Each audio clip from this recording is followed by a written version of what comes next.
keberadaan berbagai profesi. Dewasa ini makin bermunculan organisasi profesi dari kelompok profesi sejenis dan setiap organisasi makin menyadari perlunya membuat kode etik untuk menjadi pedoman perilaku bagi para anggotanya. Sebelum era reformasi, seluruh pegawai negeri hanya tunduk pada peraturan pegawai negeri dan satu-satunya wadah organisasi yang diakui untuk seluruh pegawai negeri adalah Korps Pegawai Negeri Republik Indonesia atau Korpri. Saat ini para pegawai negeri bisa saja memasuki organisasi profesi selain Korpri.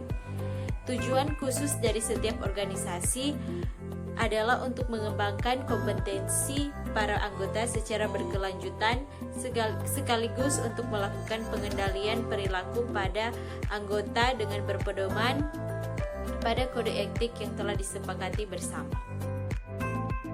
Nah, Kode Etik Badan Pemeriksa Keuangan Republik Indonesia atau BPK RI.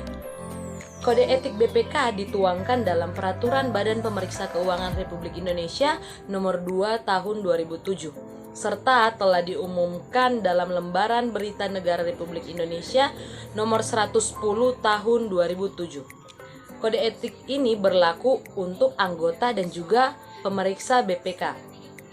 Kedua istilah ini, anggota BPK dan juga pemeriksa BPK, mempunyai pengertian yang berbeda menurut pasal 1 ayat 2 dan 3 Peraturan Badan Pemeriksa Keuangan Republik Indonesia Nomor 2 Tahun 2007, yaitu yang pertama adalah anggota BPK adalah pejabat negara pada BPK yang dipilih oleh DPR dan diresmikan berdasarkan keputusan Presiden. Yang B, pemeriksa BPK adalah orang yang melaksanakan tugas pemeriksaan pengelolaan dan tanggung jawab keuangan negara untuk dan atas nama BPK. Nah, salinan lengkap Kode Etik BPK RI ini akan saya bacakan sebentar. Kemudian proses penelaran atas Kode Etik BPK RI juga akan saya bacakan sebentar. Nah, pasal 2 Kode Etik BPK mengatur tentang nilai-nilai dasar yang wajib dimiliki oleh anggota dan pemeriksa BPK. Nilai-nilai dasar ini terdiri atas yang pertama, mematuhi peraturan perundang-undangan dan peraturan kedinasan yang berlaku. Yang kedua, mengutamakan kepentingan negara di atas kepentingan pribadi atau golongan. Yang ketiga, menjunjung tinggi independensi, integritas, dan juga profesionalitas. Yang keempat, menjunjung tinggi martabat, kehormatan, citra, dan kredibilitas BPK. Nah, ini yang tadi saya katakan akan saya bacakan, itu tentang proses penalaran Kode Etik BPK. Di sini saya akan memberikan dua ciri profesi. Ciri profesi yang pertama adalah kepentingan publik. Kode etik BPK di dalam kepentingan publik, kode etik BPK-nya adalah mengutamakan kepentingan negara di atas kepentingan pribadi dan juga golongan. Itu ada di dalam pasal 2B. Yang ciri profesi yang kedua adalah tanggung jawab. Kode etik BPK-nya adalah mengembangkan standar kompetensi tinggi yang menyangkut knowledge, skill, dan juga attitude. Nah, ini merupakan independensi, integritas, dan juga profesionalitas BPK. Saya akan memberikan satu contoh. Yang pertama adalah independensi. Nilai dasar independensi anggota BPK-nya adalah memegang sumpah jabatan, netral dan tidak berpihak, menghindari benturan kepentingan, dan juga menghindari hal-hal yang dapat mempengaruhi objektivitas. Yang dilarang adalah merangkap jabatan, menjadi anggota partai politik, serta menunjukkan sikap dan perilaku yang menyebabkan orang lain meragukan independensinya. Pemeriksanya adalah netral dan tidak berpihak, menghindari benturan kepentingan, menghindari hal-hal yang dapat mempengaruhi objektivitas. Yang dilarang adalah merangkap jabatan, menunjukkan sikap dan perilaku yang menyebabkan orang lain meragukan independensinya. Kemudian integritas. Anggota BPK harus bersikap tegas, jujur, memegang rahasia pihak yang diperiksa, dilarang menerima pemberian dalam bentuk apapun, baik langsung maupun tidak langsung. Sedangkan pemeriksa harus bersikap tegas, jujur, dan memegang rahasia pihak yang diperiksa. Yang dilarang di dalam pemeriksa adalah menerima pemberian dalam bentuk apapun, baik langsung maupun tidak langsung. Kemudian menyalahgunakan juga wewenang. Profesionalitas.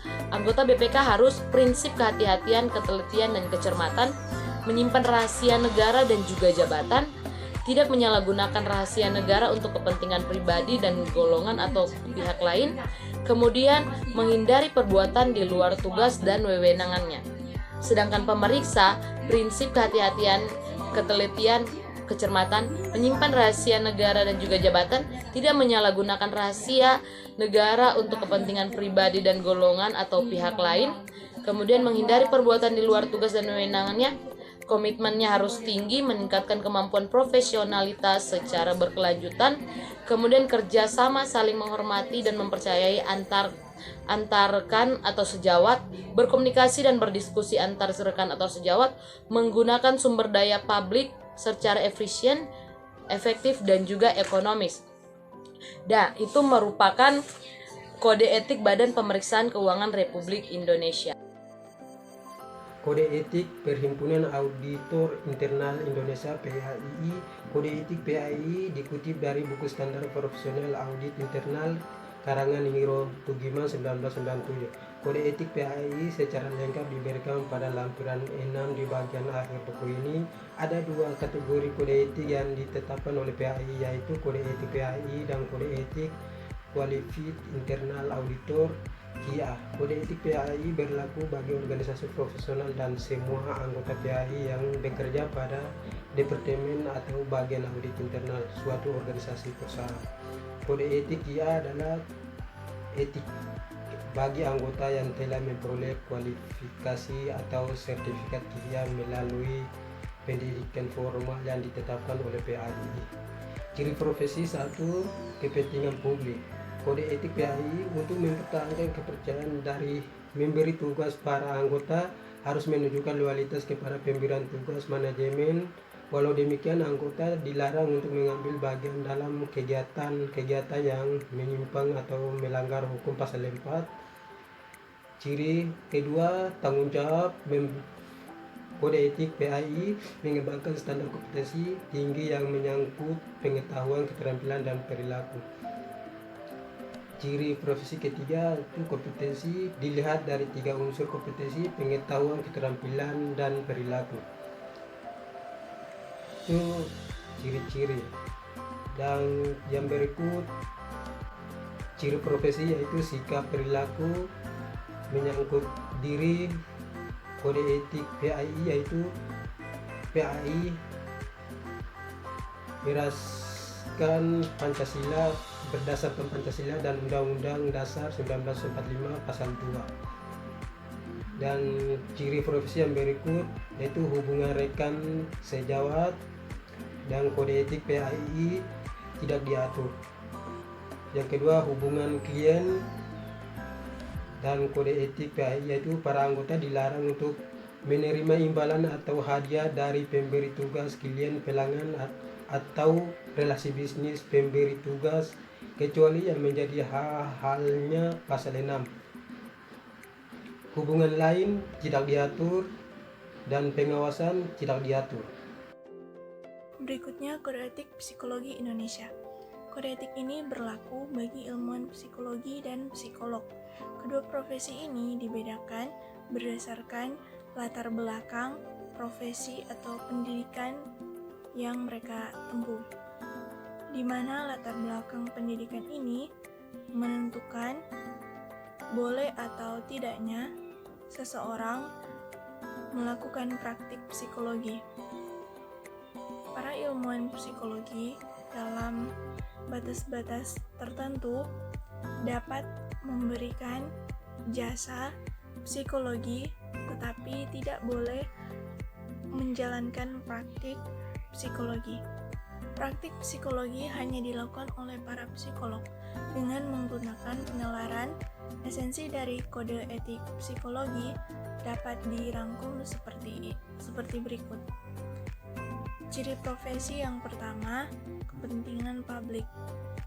Kode etik psikologinya yaitu mengabdikan pengetahuan tentang perilaku manusia bagi kesejahteraan manusia dan mengutamakan kepentingan umum daripada pribadi atau golongan. Ciri profesi kedua yaitu tanggung jawab. Kode etik psikologinya yaitu pentingnya setiap ilmuwan psikologi dan psikolog mempunyai rasa tanggung jawab menyangkut kompetensi, objektivitas, kejujuran, integritas, bersikap bijak, dan hati-hati. Ciri yang ketiga yaitu kompetensi kode etik psikologinya mencakup pengetahuan, keterampilan, dan perilaku. Untuk penjelasannya, pengetahuan kode etiknya yaitu ilmuwan psikologi adalah para lulusan perguruan tinggi universitas di dalam maupun luar negeri, yaitu mereka yang telah mengikuti pendidikan dengan kurikulum nasional untuk pendidikan program akademik, lulusan pendidikan tinggi strata 2 atau S2 dan strata 3 atau S3 dalam bidang psikologi. Yang pendidikan tinggi strata 1 atau S1 diperbolehkan bukan dari fakultas psikologi.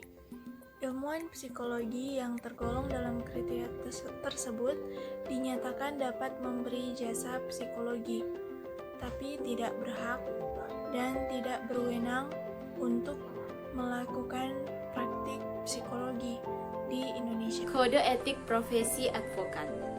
Advokat merupakan salah satu sub profesi di bidang hukum sebagaimana dikatakan oleh Abdul Qadir Muhammad 2006.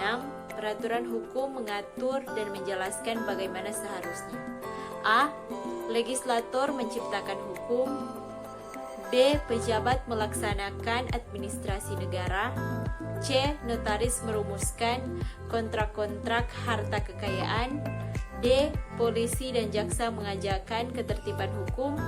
E. Pengacara membela kliennya dalam menginterpretasikan hukum. F. Hakim menerapkan hukum dan menetapkan keputusannya. G. Pengusaha menjelaskan kegiatan bisnisnya. H. Konsultasi hukum memberikan nasihat kepada kliennya. I. Pendidik hukum menghasilkan ahli hukum.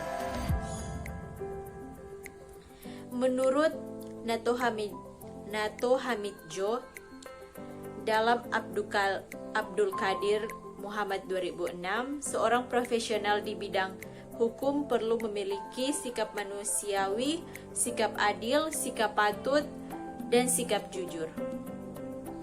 Seperti telah disebutkan sebelumnya, subcabang profesi ini di bidang hukum cukup banyak. Pada kesempatan ini hanya dibahas kode etik profesi advokat atau pengacara sebagai salah satu subcabang profesi di bidang hukum. Perbandingan kode etik. Nah, dengan membandingkan keempat contoh sebelumnya, kode etik profesi di sini tidaklah mudah untuk mencoba memahami apakah nilai-nilai, prinsip, dan norma-norma dasar yang berlaku universal untuk profesi. Hal ini mengingat adanya keberagaman dalam sistematika penulisan, isi, dan konsep-konsep yang digunakan. Nah, dapat disimpulkan beberapa hal sebagai berikut. Yang pertama, semua profesi berdampak atau bermanfaat bagi kepentingan umum, meskipun arti umum mempunyai tingkat keluasan yang berbeda-beda. Contoh pengertian umum untuk yang pertama, BPK adalah kepentingan negara, kemudian auditor internal adalah manajemen suatu entitas, psikologi adalah klien, individu, kelompok, ataupun institusi, dan juga advokat adalah klien dan demi penegakan hukum dan juga keadilan. Yang kedua, menjaga kepercayaan publik. Dalam setiap kode etik profesi pada umumnya ditekankan pentingnya memelihara kompetensi sehingga kompetensi tinggi secara berkelanjutan. Yang ketiga, kompetensi mencakup pengetahuan melalui pendidikan formal sesuai dengan latar belakang profesinya, keterampilan teknis, dan sikap perilaku. Kemudian, meskipun kompetensi yang menyangkut pengetahuan ada yang secara eksplisit diatur dalam kode etik, misalnya kode etik psikologi, ada juga yang diatur dalam kode etik karena sudah diatur dalam peraturan atau perundang-undangan, misalnya kode etik advokat dan juga BPK. Yang keempat, aturan mengenai sikap perilaku umumnya menyangkut tanggung jawab dan kesadaran diri secara pribadi, hubungan dengan rekan sejawat, hubungan dengan klien, dan juga hubungan dengan lain. Dan yang berikut, profesi dan hakikat manusia utuh. Bila seorang profesional benar-benar menghayati profesinya dan betul-betul untuk memenuhi kode etik yang ditetapkan atas dasar kesadaran diri dalam melaksanakan profesinya, maka sebenarnya ia telah menjalani kehidupan sesuai dengan hakikat manusia seutuhnya. Hakikat manusia untuk hidup dengan menyeimbangkan pemenuhan PQ, IQ, EQ, dan SQ, membangun karakter, prinsip-prinsip, dan nilai-nilai dasar seperti bertakwa kepada Tuhan Yang Maha Esa, menanamkan integritas, kejujuran, independensi, objektivitas, dan sejenisnya merupakan fondasi untuk membangun SQ. Dengan demikian, walau tidak dijelaskan secara eksplisit di dalam kode etik, seorang profesional yang benar-benar telah memenuhi dan mengikuti kode etik profesional dalam menjalankan profesinya.